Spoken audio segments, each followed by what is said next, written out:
morning, good afternoon, good evening. Once again, my name is Shaliwa Josumu, and this is Mirror House Concept. Um, we're still on the project titled Losing My Religion. So, as usual, I'm gonna usher in my guest so that he can introduce himself. I have on my show today, he's actually my nephew. And so just hold on for 1 second while I usher him in so he can introduce himself. Thank you. Your girl, Shaliwa Dosun, Mirror House Concept. Holla at your girl. Any religious background or holla at your girl. Being you Christian, Muslim, Atheist, any religion, holla at your girl. Being you black, white, any cultural or ethnicity, holla at your girl. If you switched your religion to a different religion ever, holla at your girl. If you stop believing, holla at your girl. To share your story with the world, holla at your girl. Shaliwa Dosun, holla at your girl. Let's talk about this Mirror House Concept. Holla at your girl. I got you. Holla at your girl.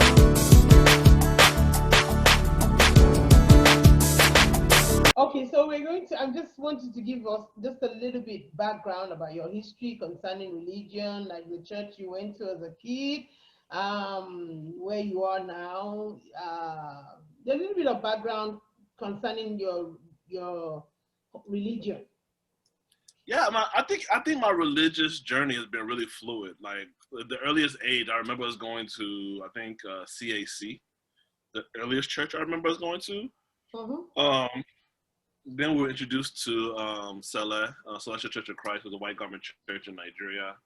We had a gap in between there, and I think we did a little bit of everything. My parents was very responsive to religious people, especially when come up knocking on your door. So I've been to the Jehovah's Witness Kingdom Hall, been to Mormon churches. We've done all of that, and then again came back to Saleh, which I think that was pretty much from a kid until about, I want to say I was maybe 24. Okay. Yeah, when I stopped going, then I started going to more of a Pentecostal church led by a Nigerian pastor here in Chicago. And then maybe, honestly, I'd probably say during the coronavirus period, because we couldn't physically go to church, I felt a lot more comfortable. I started to visit a lot of different churches virtually, and I got to start to really see and understand different things. So, and in doing that, also been listening and studying on other religions and things of that nature. Just because, when Corona happened, nothing's secure, so you just try to get as much information as possible. Okay. So let me say, you can talk about all the churches you went to, or you can base your answer on the last one you went to, or the one you went to the longest. So Okay. growing up, what are the things that about church that encourage you to go there? That when your mom says let's go to church, things that you think about and you're like, oh, why not? Let me go to church. First of all, I didn't have a choice. Like, we're African. Like, I don't think my mom said, "Do you want to go?" My dad said, "Do you want to go to church?" Like you're going to church. I think the thing that for me, it was more community, Okay. and more my friends. My best friends are literally were in the church, especially if I think about Salah. And I think another thing that's really underrated about Celestial Church experience is how culturally rooted it is. Okay. I don't know if I can't speak Yoruba all that great. I can understand it very well. Okay. But I don't think if I didn't have that reinforcement, just for example, you have to read the hymn is in Yoruba. Yeah. So the sermon sometimes in Yoruba, the praise and worship. So I think that also was a big factor as well. I thought that I personally found beneficial, because then you start going to all these other churches, a lot of them led by Nigerian pastors or whomever, Ghanaian, whomever. And I see a lot of them trying to emulate Hillsong, and nothing wrong with Hillsong. Yeah, and I understand what you're saying. It doesn't quite move me the way the talking drums and just the way that if you think about thanks offering, it's almost like a party. It was Yeah. always fun. So I think those are like some of the most fondest parts of my memory from those days. Oh, okay, nice. So let me flip it over now and say let's flip it for a minute and say, okay, what are the things that discouraged you? That when you think of going to church, you're like, oh, no, not again. I don't want to go. I don't want to be there. I'm going to vacillate here. So I'm going to go between my early church experience and then my most recent church experience, right? Okay. So for my early church experience, honestly, I tell my friends all the time, they laugh, but I learned how to fight in church. Like some of the best fights I used to see were in church. Like That's you knew not a good thing. someone had beef, you knew it was going to be one of these Sundays is going down. So I didn't learn how to fight at school or in the streets. I learned how to fight in church. So Oh wow. that's, I mean, you know what I mean. I know. You saw it down. I would probably say with my latter church experience, I think some of the things that kind of made me draw back was there was a little bit of a disconnect. It wasn't big. Or it wasn't big initially. Okay.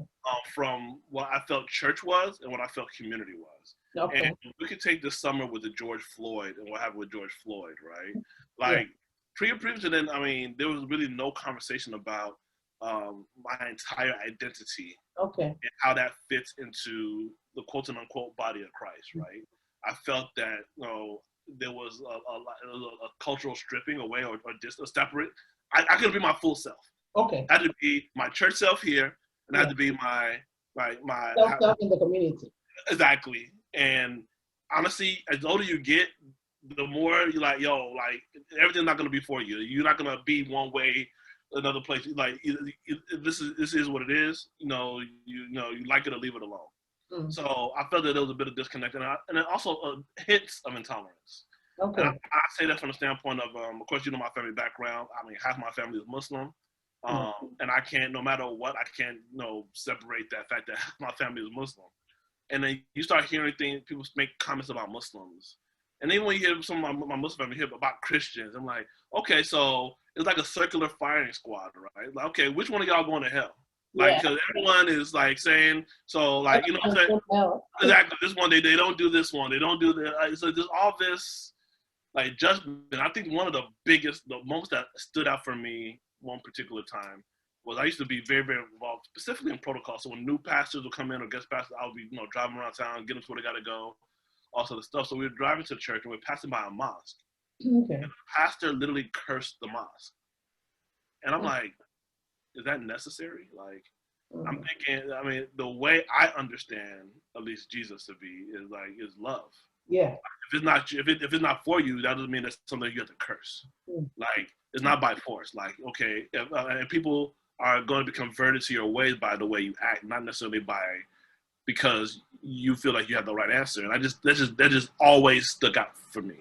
That like, wow, like, so you're just gonna just curse a whole church, a whole mosque, like those people. And the funny thing about that mosque, I see them on Fridays. I see what they do in the community. I see all those different things. A lot of stuff that the church wasn't even doing.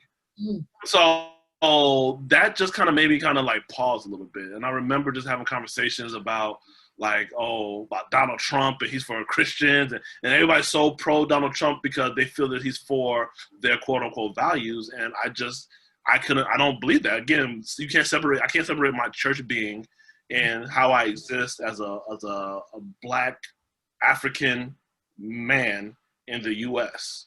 Okay. So those are kind of things that kind of made me like, I'm not sure if there's a full integration. And of course, there's no perfect church, so there's no perfect whatever. But those are things. But it's those things that are not easily glossed over for me. No, okay.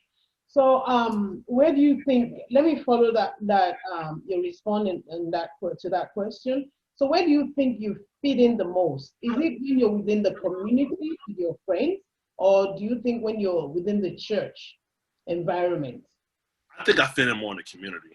When I say the community, it's not necessarily with my friends per se. It could be at a coffee shop. It could be where the people are. It could be like in the streets, just talking to people like with just love. Not I'm trying to make you believe a particular way, but like, hey, you're hurting. Let me put some money in your pocket, or let's talk through problems. And I feel I'm more I'm really in my bag when I'm in the community more than in a church setting per se, just because I mean there's like rules and protocols of a particular culture that's there, and either you get with the culture or you stand out like a sore thumb. And I've never really been one to like just comply for the sake of compliance. So I just feel more comfortable being and doing things, doing real things with real people, and solving real problems the best of my ability. I think there's a place for churches like that. There are churches like that. I mean, I could think of I think Trinity United Church of Christ and a lot of the systems they set up on the south side of Chicago. You think about like churches that are in Lawndale. They have hospitals and clinics and things of that nature. So you have those type of churches. But I think for me, there's that. But I also feel like, again, is that whole cultural aspect that's missing. So I would say from my earlier foundation in the church, I had like a very spiritual and cultural connection. With my latter experience with church, has been more intellectual and more organizational church. If that makes sense. Okay. So if I ask you today that who do you think, or what do you think added more into molding you into the man that you are today? Do you think you can say the church, or do you think you will say the community, or will you say both? I'd say both. They like come on. It's almost like a yin and yang. It's not really a yin and yang. It's really like a progression, right? There's a certain refinement that goes on in both aspects. So when I'm in my community, I'm talking to kids who their basic needs are not being met. Like some people are just, you can't preach or evangelize to people who are their basic needs are not being met. They don't care who you're praying to. They're hungry. Their life's about to get cut off, and they got to find a way to work. Like so, all that prayer points and tithing. Okay, that's nice. And we get in our suits and we feel all good and all sort of stuff. That's great, but these are real needs. But then on the flip side, like this also has to be some type of orchestration from the spiritual sense. I think the church also helps to form. The question is, how do they then amplify that, maximize that? Okay. When I say amplify and maximize that to have real impact. Okay. And maybe, and I know a common retort within, and you do it, and then that's why I do. and I don't need to necessarily like get on Facebook and say, hey, I did this for this person. Yeah. Or I'm doing this for this person. Like sometimes, and this is one thing I do actually love about Muslim people. I think it's called I want to say it's zakat. I forgot what it's called, but almsgiving. And where they just call it ladder. Yeah. So they just give willingly of their own volition, and it's not like something that you do for the sake of bragging or getting people. Now people find out and want to do it, great, but it's not something that you just get out and do. So it's funny because I remember I was telling somebody, and they were actually like, "Well, what do you do?" I'm like, "I don't have to tell you what I do. Like that's not like that. Who does that? Like say, oh, I do this and I do that." I'm like, that's not how it's done. Yeah, I think it's zakat, zakat. I hate when I forget that. Okay. So or give to organizations. I know a lot of churches you tithe. That's what's and there's controversy around that in and of itself. Mm-hmm. But even with the whole aspect, sometimes I want my money to be very funneled and directed to where I think it could be the most need, and sometimes that is not always aligned with where the church will be. Like if I was to go to my church and say, "Hey, I want you all. Are y'all giving the Black Lives Matter?" They would probably say no. And they probably have a little bit of a political aspect to it because how Black Lives Matter has been quote unquote vilified by conservatives. So why do I have to ask the church to take money that I'm going to give to the church so why can't I just do it myself? Okay. I can relate with what you're saying because I see a lot of people, and not to bash anybody, not to say what they're doing is wrong. Like when they want to give, there's the camera crew, there's the whole world there watching, seeing them give. And I believe in giving. I believe in the Bible that says when you give, don't let your left hand know what your right hand is doing. Which means when you give in secret, so that you'll be blessed. Well, even when you think about when he talked about people who fast and they want to look all dalty to show that they're fasting, like that you got your reward already. You got the tips you got, that's your reward. So I don't feel the need or compelled to highlight or to put on blast those activities, those charitable activities. And that charitable activity doesn't always have to be money. It can be volunteering, my time. I don't have to always do that. Oh yeah, that's true. It doesn't have to be money all the time. It might be just be volunteering, just rendering your time. It might just be you can just see maybe a youth on the street that needs guidance, like you see it going the wrong way, and you kind of guide and monitor the person in your own way, and no matter how little, no matter how big, but not to announce it to the world. I get that.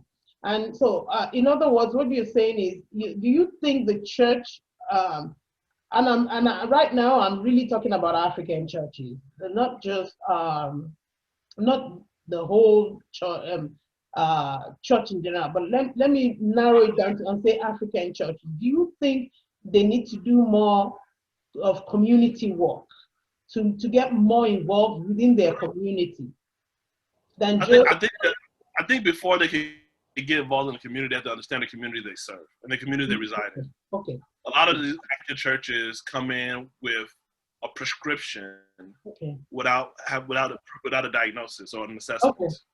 I like come in, I know what's best for the community without asking and engaging the community effectively, without partnering with people in the community. Who's been in the community? Who are the organizations, the churches that have been around? Where can you fit yourself in, as opposed to saying that, because we come in, I mean, and if we're being honest, a lot of African immigrants come in with this air of superiority. They don't come in with the air of superiority. I think it evolves over time, but that as if they don't really take time to really understand the history, especially if these African churches are based in the Black communities, Black American communities here, to really take time to understand the history of the Black experience in the U.S., the Black church history in the U.S., and how you now fit in this next generation or next phase. To come in and think that, because you came from Africa, that you are just more spiritual, that's ego.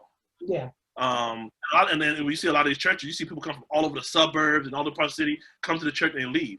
Yeah. What do they deposit in those communities besides residing there? So in order for those churches, African churches specifically, in my personal opinion, from what I've seen, and I want to preface it that my purview could be limited. So I'm open to say, hey, might be a dope African church somewhere that's doing a lot of different things. But I can tell you, on my street, between my house and to, let's say, Drexel, I passed 2 African churches just to get there. And then like 4 churches totally, just on that one street. Oh, wow. So I can tell you the church that's on my block, they have no impact. None. They come on Sunday, they take up parking spaces on the street, and then that's it. You don't see them doing anything else. So go ahead. No, so I mean, so in order for that to be a thing, they have to come in with a mission. Like the whole thing about I'm coming to save you. Save me from what? What do you know about me? Where am I in my spiritual walk that you're just coming to save? Maybe I don't need saving. Maybe I need mentoring. Maybe I need direction. And then you come into savior mentality of saving, and like, who are you first? Like, what's your story? And what gives you the ability, because someone somewhere ordained you as a pastor, to think that you are a pastor for me or to me? I like that. So in other words, you don't understand my story. Don't come and don't act and pretend as if you know me. Like, okay, I don't care about your story. I don't care about what made you the way you are. I just want to fix you.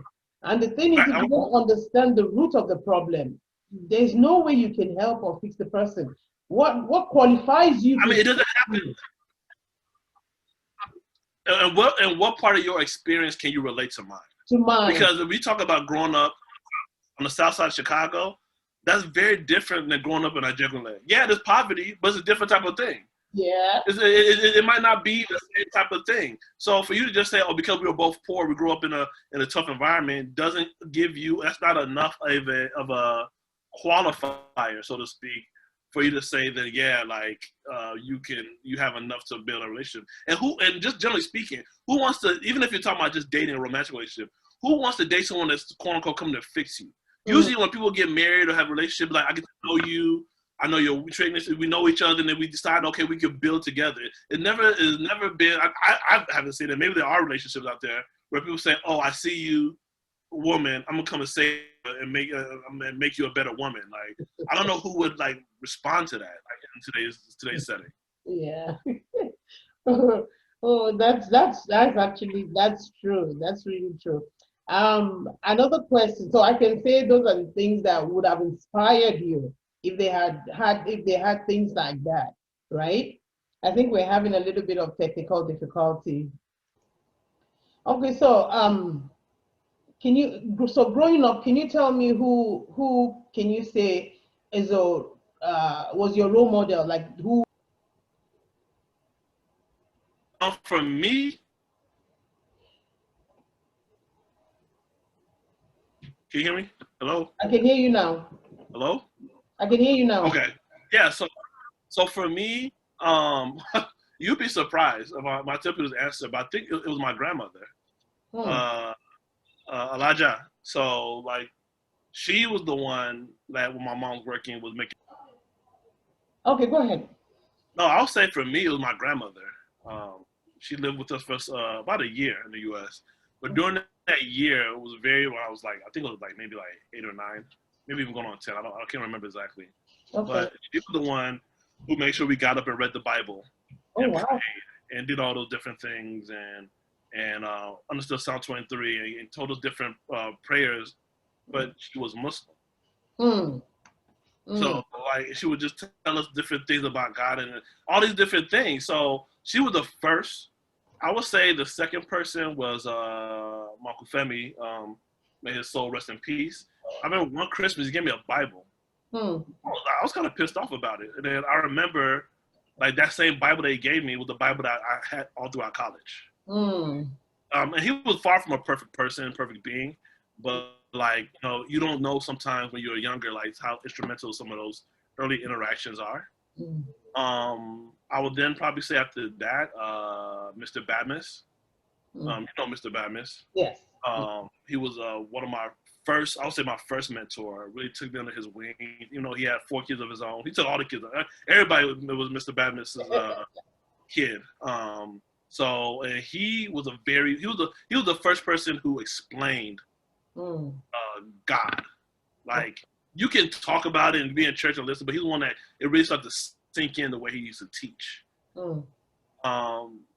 Yeah, I think those were my early foundations until I got to the point where, like, okay, and I think this is a thing for a lot of people, like, just because you're in one church or group, one church doesn't mean you have to stay there. And then I evolved and started going to more like campus ministries, like Impact and things of that nature. And I started to really want to understand, like, knowledge, science, and all those different things of God. And that's kind of how I evolved to the most recent church that I was a part of. So, did you ever go to Sunday school? Did you ever have that experience? What do you all call Sunday school? Like, what is Sunday school? Like, people say that because I remember Sunday school. No, because people say Sunday school, and I just remember Sunday school being the school for the kids. But then other people who are saying, I go to Sunday school is more like discipleship class, like either before church starts or after church ends, where the new people come in and they have all these classes about the church and all sort of stuff. So it depends on your definition of Sunday school. But for a kid, like the kids have a thing, yeah. Like growing up in Nigeria, we have the children's church is what we basically call Sunday school. We have so if you ever were you ever in that community where they say, okay, these are the children. Do you ever go to church where they separate the kids' church and the adults' church, so you don't mingle all together? Do you ever have that experience? Yeah. There, did they explain the Bible enough to you in that setting? As a kid, some people do understand. Some people go there and they actually learn. Some people are like they're forced to know how to recite the scriptures, like they teach them scriptures, and that's what they do. So it's more or less like a school where they train kids. Do you have that experience? Tell us more about this. So you understand what I was talking about Sunday school now, right? Yeah. So I had those early experiences. I think that's where Mr. Badmus came in very heavily to make sure that we understood and we recited, and we just pretty much try to get it to us. But I think the whole evolution of any individual trying to learn any religion is that's like your religion 101. and then you kind of evolve from there. Yes. That's when you go to like the big church or like the general assembly, and then you kind of keep going from there. Okay. So looking back now, do you okay, no, before I ask you that, so do you still go to church now? Are you still fully functioned in the church and in any form of religion at the moment? I I haven't been in the past year. Okay. I think I'm in a place now where I kind of want to know God for myself. I don't want to have any prepackaged, anyone else's thoughts of God to determine how I interact with God. Oh, So I go where I want. I go where I want when I want. oh. So sometimes I might, but like now with COVID, you can't really go anywhere anyway. So I might drop into the church around the corner where they have service, or look at different pastors who kind of speak to, like I said earlier, my whole being, Okay. and listen to them. They might not even be in Chicago. They might be in, some of them are in New York. You know, some of them are in Atlanta. So some of them, actually, I can even go to churches in Nigeria now. I know, right? I can get up early, but I can now those pastors are not that far away from me anymore due to technology. Yeah. And sometimes I just want to read and study. I have a lot of books on different religions. A lot of, of course, I got a lot of books on Christianity. I got a parallel Bible. I have all those different type of biblical tools, biblical history, all that stuff.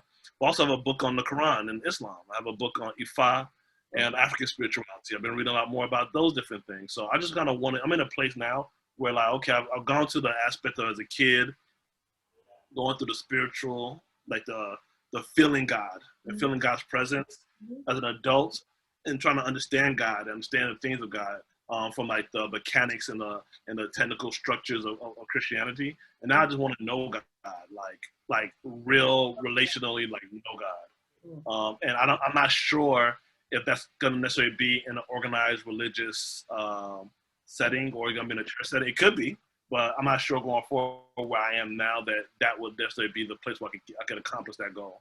Wow. Okay. So if you look back now on some of your decisions regarding church, do you have any form of any regrets? No. Do you have any? No.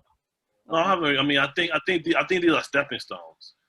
I think I like to recite James 1 a lot, like count of pure joy to have gone through like trials and tribulations, because it makes you better. So, and I also know that there's no church is perfect. Like, there's nothing is gonna be like, oh, this church is perfect. I think there's growth. I think there's opportunities where you evolve, and you evolve as an individual, and you determine if that's gonna be where the evolution is gonna be. But like, if you think about just human beings as naturally, we don't stay stagnant. We don't stay in one place. We need fresh water. We need fresh perspectives. Our lives evolve, and then we got to, that doesn't necessarily mean the church that you're in is always going to evolve with it. Yeah. I think for me, the turning point for me was really like 2016, the election of Donald Trump, because I really got to see a lot of people who were like conservatives and all these pastors and talking about this, that, and the third, and then see how they got like lined up behind this guy. I'm like, yeah, this doesn't jive. Something's not right here. Okay. So if you want to advise someone who is in that crossroad, who is trying so hard to hold on to church, and at the same time saying, is this for me? Maybe I should just stay home. Like, and also to a little bit of advice, what do you think can encourage people to come back to God?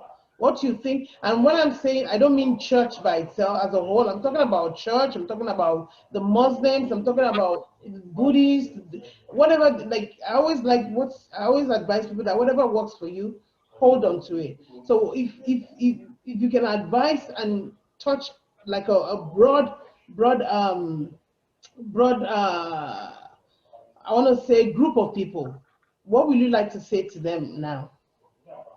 I would say if you're in that crossroad, and I can honestly, like, first of all, I would say don't listen to no one else. That's because people going to try to convince you, but you're in that crossroad, listen to yourself. I like to use a driving analysis, right? When you're driving in the road and there's an accident or things are confusing, what do? You brake. You pause until you kind of get a clear path on what you need to do. So if you need to kind of withdraw for a little bit to then kind of formulate your own thoughts, dogmas, or whatever around whatever level of spirituality or religion you need. Do that. And don't feel guilty about it, because there were people who will guilt you. Oh, Lossy Church, or, you know what I'm saying? They'll do all these different things like, yo, it's okay. I mean, like, I will honestly say, to be honest, for me, like, I feel closer to God now than I did had I have in a very long time. And that wasn't within the confines of a church. And not to say that church is bad or wrong. It is not. There's definitely a place for it. But you ultimately, as an individual, have to take responsibility for your journey, your walk, your relationship with God. And if by going to a church, you feel like it's pulling you away, you're getting caught up into like the routine, the rigmarole, and no, I got up at 11, went at 12. Then that's going to be your responsibility. For me, and also you got to understand like what triggers you. So for me, knowledge, facts, history, those trigger me. So I want to understand the history of God, as far as like with all of our religions, how did they come to be? What were some of the, for example, for Muslims, the hadiths, for Christianity, like what were some of these revelations that were passed on to all these different people? And then on top of that, how are they applicable now? Like, are they applicable now? Like God never talked about, for example, like in vitro fertilization. Or surrogacy. They don't talk about these different things in the Bible. So how do you take things from your spiritual background to relate them to the digital age and going forward? And I think the answer to that is like, to be determined. We don't know. Yeah, I know. And being humble and being okay with not knowing.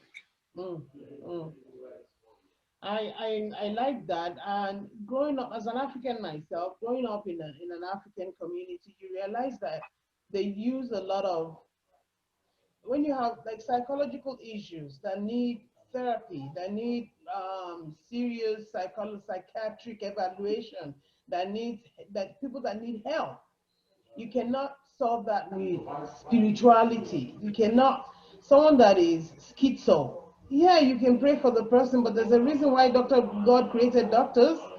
I mean, we've seen those people. We've literally seen those people. Or let's take it a step further. Like people bringing sometimes their marriages. Yes. The marriage counseling to, and not to say that you shouldn't. I mean, but like I've seen a lot of people who've gone that route and they ended terribly. Yeah. So like, there's a reason for those different things. I think to try to put the end all be all onus of all of society on the shoulders of a church. I think it's unfair to the body of the church itself. Sure, yeah. I think that's a reasonable. I think they can definitely guide you, but to say that like I'm gonna solve all your problems for you, I always say something that you cannot give me what you don't have. So if you have a broken home and you're my pastor, you cannot. There's no way you can cancel myself and my husband. There's no way you can help my marriage. You yourself have a broken home. If you can help your marriage, how can you help mine? But even beyond that, I mean, how comfortable are people knowing that the guy in the pulpit knows all your business? Yes, that's another thing. Right, and then you end up being the topic or a reference in a sermon. Like, how comfortable are you with that? Like, so my friends who ask me, I'll tell them to go to a certified counselor, who could be so discreet, a third party person that's not biased, that can really help you kind of move through those different things. But yeah, I just say for those people, it's just an evolution, and it depends on where you are. Some people are born into a religion, they don't ask any questions, they just do because they're born into it. I've always been a curious person. I've been a curious kid. I always want to know. I got like a full bookshelf just on like history and the parallel Bible and all these different things. I'm like, what is this supposed to say? What does it say? Bible answer book and all these different atlases and all these different things. I want to know. I want to know that the person. I want to know when I'm being fed the truth or when I'm being fed something that might be not true. And I think a lot of tricks that a lot of pastors use when they say something that might not be biblical, they say, "Oh, this is revelation knowledge." Like God spoke to me. You can't argue that. You can't know. I don't know. They use that. Some not saying all. I just want to make sure because I'm going to get people saying like, "Oh, you said everybody." Not everyone. I'm not saying everyone. But some use that to then manipulate people to do things. Yes. So And yeah. the thing is, I like the fact that I always tell, like I tell people, I say, listen, the Bible says, search for the truth. In all things, it says, get knowledge and get understanding. It also says, do your search, do your research, and hold on to what is the truth. So do your own research, sort out your own salvation. So it's a good thing to have your own books to read. Anything the pastor says, you know what? Yeah, he said this. Okay, let me go back. Did the Bible really say this? And things that you don't, it's like you said, they don't have an answer for, or it's not, you cannot verify in the Bible. I say, if you have a relationship with God, that's what I do. I take it to God one by one and say, okay, one-on-one. And I pray about it. And he will, the answer will come one way or the other to me. That's my thing. That's what I do. That's the way I do it. So because we're time pressed, I want to say thank you so much, B. See, I didn't mention your name. Thank you so much. I'm so honored that when I called you, you responded and you said you'll do this, and I'm glad. I don't think I had a choice. No, you did not. You did not. I would have come to Chicago and. Yeah, I mean, we could be okay. I don't really think I had a choice. So. You don't have a choice. But still, you could have said, okay, Auntie, I'll do it, well, whatever. And just say, Auntie, can we do it next year, like 2021? Oh, I'll just say, thank you so much. Thank you so much. And once again, I'll let you introduce yourself because nobody can introduce you like you, right? Okay, I think the screen goes again. So I want you to introduce yourself now. God. So yeah. So again, my name is B. I'm from Chicago. And you can find me on. If you can find me, find me. If not, peace out. Thank you so much, darling. And you have a wonderful day. Thank you.